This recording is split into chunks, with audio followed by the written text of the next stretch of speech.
Humanisme Universal Kartini dan Pramudia Anantatur. Universal Humanism of Kartini and Pramudia Anantatur. Makhluk apa sih humanisme itu?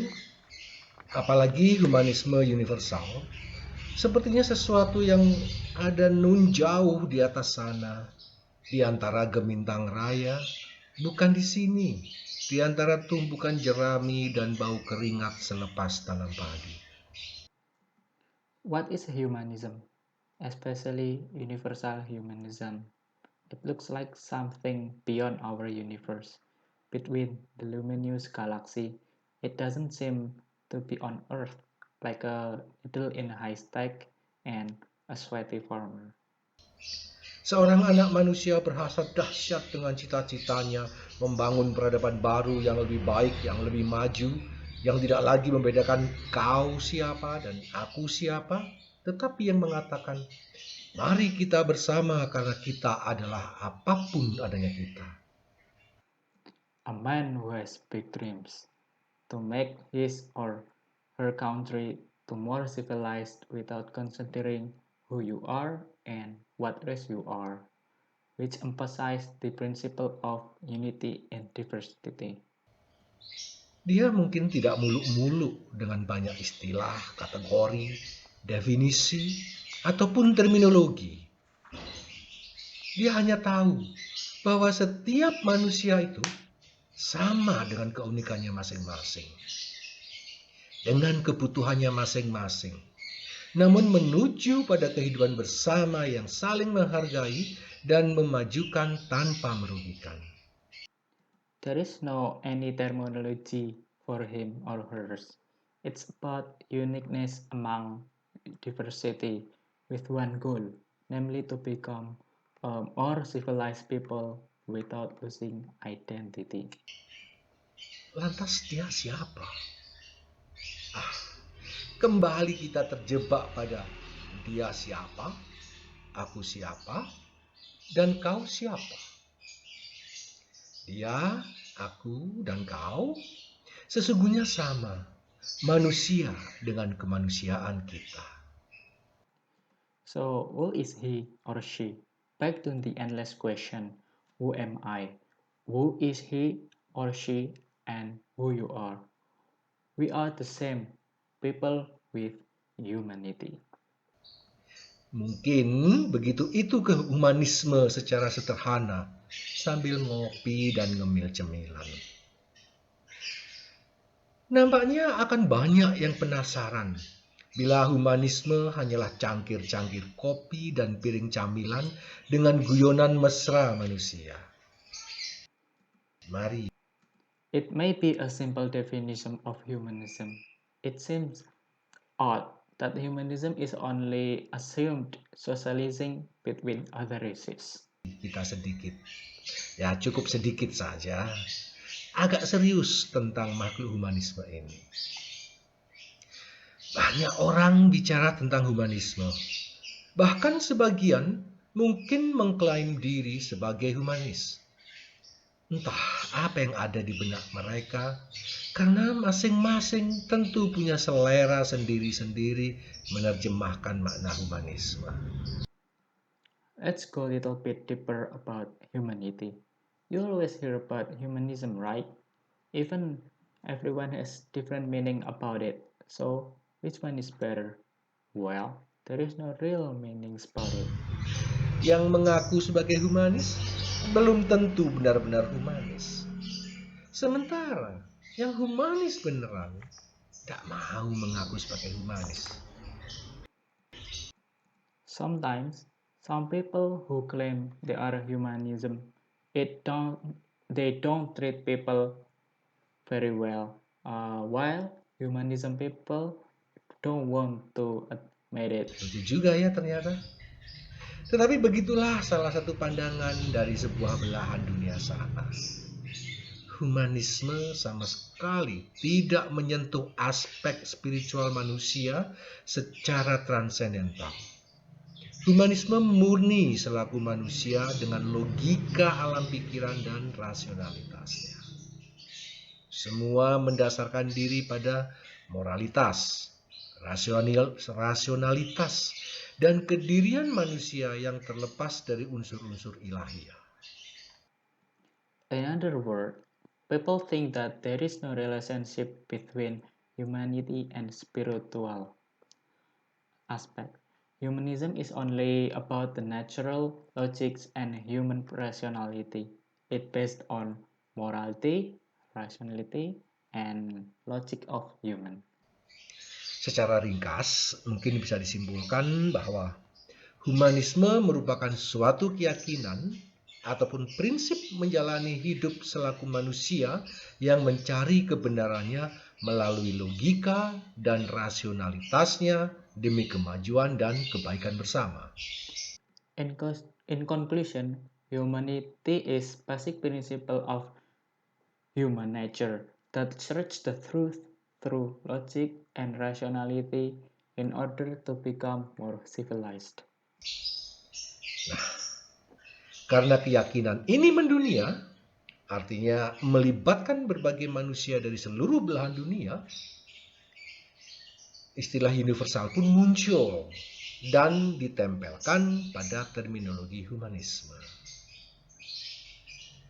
Terus terang saja, tidak akan ada habisnya bila kita harus bicara tentang humanisme secara mendetail, mengingat sungguh begitu banyak definisi, banyak aliran, maupun banyak pendapat tentang humanisme yang masing-masing tentu membawa dan meyakini kebenarannya masing-masing.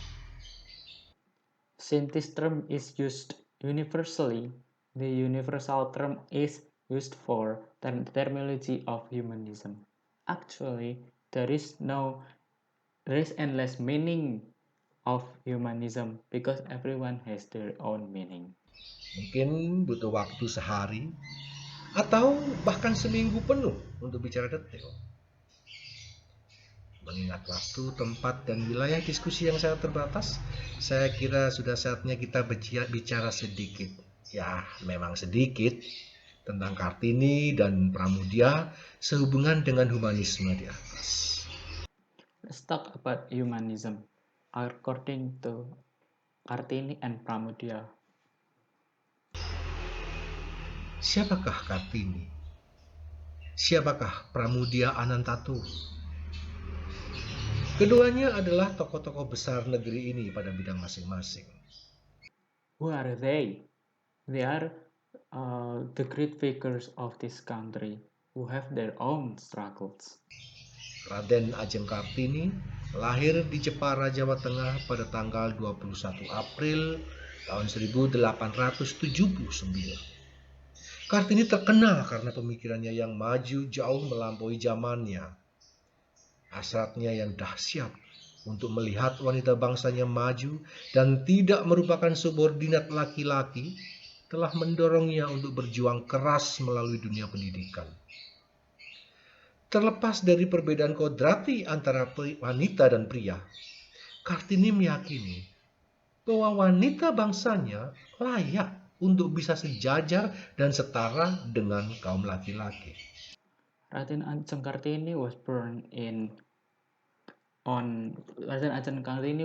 on 21st April 1817 in Jepara, Central Java. She is famously for fighting for women's right to the education same as the men at that time, and she believed that women must be equal to the men. Kepada para sahabatnya, dia sering mencurahkan isi hatinya tentang keinginannya memajukan wanita negerinya. Kepada teman-temannya, dia sering menulis surat yang mengungkapkan cita-citanya tentang adanya persamaan hak kaum wanita dan pria. She always dreamed about her desire to encourage Indonesian women. She always writes a letter for her friends expressing her dreams about gender equality. Dia ingin wanita memiliki kebebasan menuntut ilmu dan belajar. Perhatiannya tidak hanya semata-mata soal emansipasi wanita, tetapi juga masalah sosial umum. She wants that women must get freedom to access the education system. like the man. Also, she cares about social issues. Kartini melihat perjuangan wanita agar memperoleh kebebasan, otonomi, dan persamaan hukum sebagai bagian dari gerakan yang lebih luas. Pada surat-surat Kartini tertulis pemikiran-pemikirannya tentang kondisi sosial saat itu, terutama tentang kondisi perempuan pribumi. Sebagian besar surat-suratnya berisi keluh. Kartini realized that women's fight to get freedom and equality can be extended into several fields. It can be seen for her letters that talk about her thought about social issues, especially Indonesian women at that time. Dan gugatan, khususnya menyangkut budaya di Jawa yang dipandang sebagai penghambat kemajuan perempuan.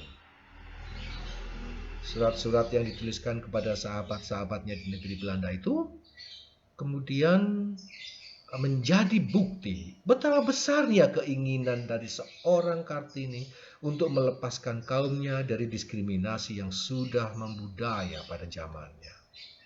Most of her letters talk about Japanese culture that prevent women's rights.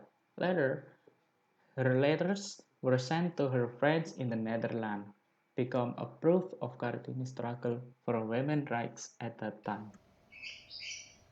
Perjuangan Kartini tidak hanya tertulis di atas kertas, tapi dibuktikan dengan mendirikan sekolah gratis untuk anak-anak gadis di Jepara dan Rembang. Dan apa yang dilakukannya dengan sekolah itu kemudian diikuti oleh wanita-wanita lainnya dengan mendirikan sekolah Kartini di tempat masing-masing, seperti di Semarang, Surabaya, di Yogyakarta, di Malang, Madiun, dan Cirebon. She also established free schools for girls in Jepara and Rembang. Then it was followed by another women around Indonesia, like in the Semarang, Surabaya, Yogyakarta, Malang, Madiun, and Cirebon. Setelah meninggalnya Kartini, surat-surat tersebut kemudian dikumpulkan dan diterbitkan menjadi sebuah buku yang berjudul Habis Gelap Terbitlah Terang. After Kartini's death, her letters were assembled into a book entitled Habis Gelap Terbitlah Terang. Apa yang terdapat dalam buku itu sangat besar berpengaruh dalam mendorong kemajuan wanita Indonesia.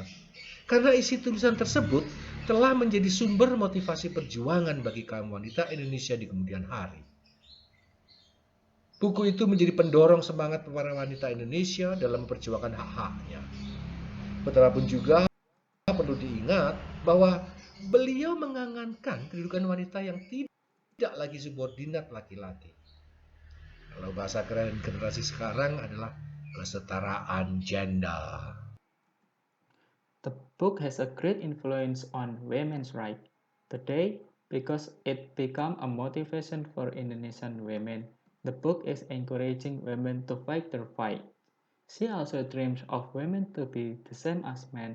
It called gender equality.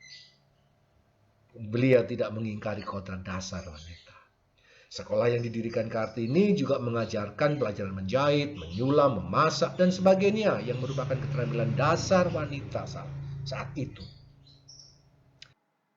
She didn't deny the nature of women. Her schools taught about how to needlework and embroider and cooking and many more. The basic of women's work at that time.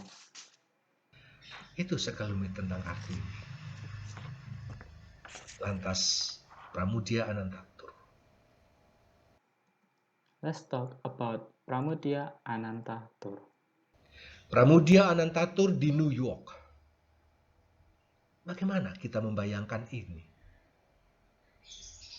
Ini akhir April. Di dalam gedung Asia Society di tepi Avenue itu, di auditoriumnya yang penuh sesak, orang memandang ke pentas. Pramudia Anantatur di New York. Sesuatu yang lebih tak terduga. Orang sadar bahwa di panggung yang tertata itu ada sesuatu yang datang dari sebuah pengalaman yang suram. In the end of April, he was in the Asia Society in the New York City. People were wondering, who is he? People realized that he must come from miserable time.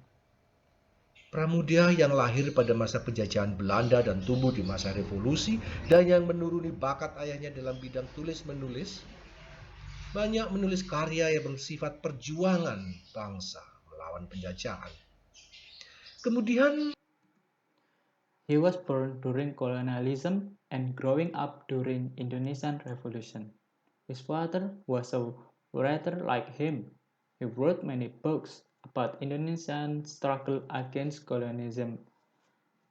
hidupnya yang pahit karena mengalami penahanan bertahun-tahun di masa Soekarno dan Soeharto telah melahirkan karya-karya besar yang memunculkan pemikiran perjuangan menentang penindasan dan ketertindasan.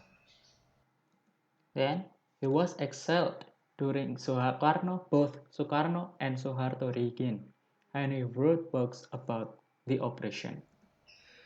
Karya-karya itu berisi tentang upaya Pram untuk membela orang-orang yang tertindas dan menyuarakan penderitaan mereka. All his works are talking about struggle and stand up as a freedom man. Kata aktivis buruh dan perempuan Dita Indahsari.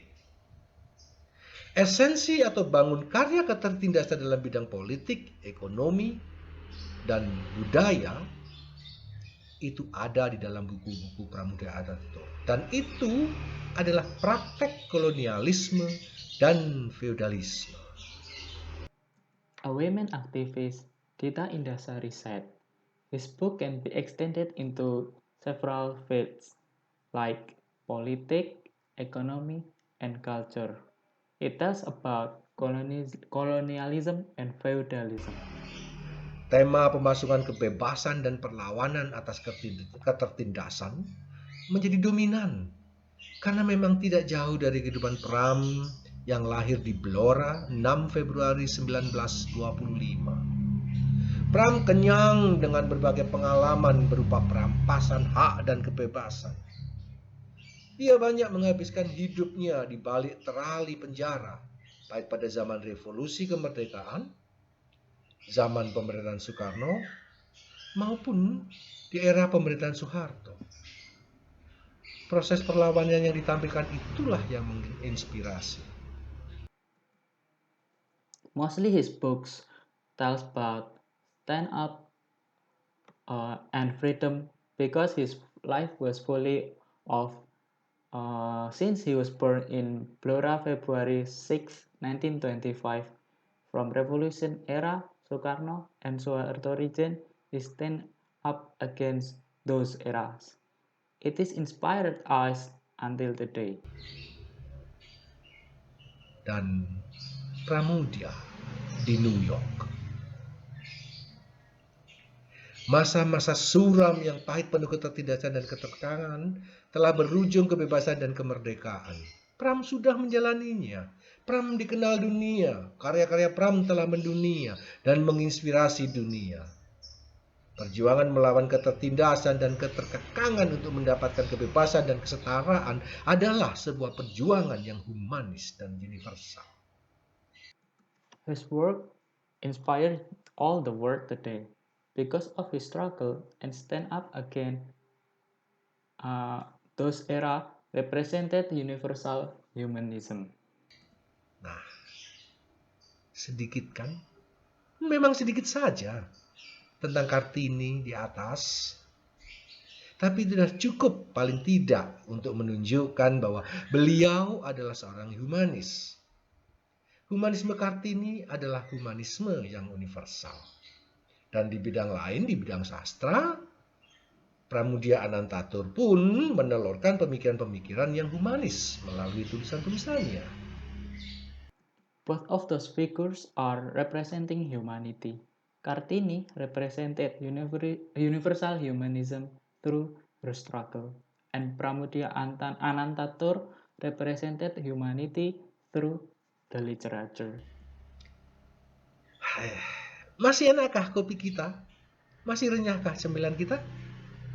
Mari kita berguyon mesra dengan kemanusiaan kita, agar tetap enak dan renyah hidangan kita. Salam. I hope you guys know about the humanity based on my explanation, and goodbye.